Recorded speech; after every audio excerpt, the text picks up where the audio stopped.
আরে ভাই আমার বউয়ের সাথে হয়েছে কি সেই কথা কর না।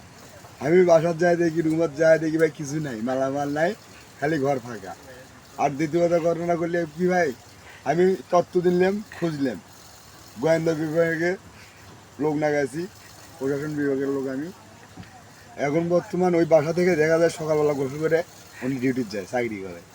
কিন্তু আমি এখনও মনে করেন পদক্ষেপ নিইনি। আমি ওনার কী যে করতে পারি নিজেও জানি না, আর কোন বিষয়ে কি কাজ করতে পারি আমি অ্যাকশন এখনও নিইনি। আমার 5 লাখ টাকা নিয়ে ওখানে চলে গেছে, নিজেও জানি না আমার টাকাটা কী করতেছে, সে নিজেও জানি না। আমি খুব কষ্টে আছি এখন ভাই। আমার দুঃখটা দেখলে তোমাদের খুব খারাপ লাগবে। আমার আমার বাড়ি উত্তরবঙ্গ, কিন্তু আমার বাড়ির উপর নদী আসলো, নদীর উপর সাথে বাড়ি, নদীর মধ্যে আমার বাড়িটা চলে গেছে ভাই। খুব কষ্টে আছি। ভালো লাগলে লাইক করবেন, শেয়ার করবেন বেশি বেশি করে ভাই। আর একটু কিছু টাকা পয়সা দেবেন, গরিব মানুষ। আমার বাড়ি পলাশবাড়ি, জেলা গাইবান্ধা, পোস্ট অফিস কাশিয়াবাড়ি, মেঘার মোড় আমার বাড়ি। আমার নাম শ্রী পলাশ চন্দ্র মহন্ত, পলাশবাবু। হাসি দাও।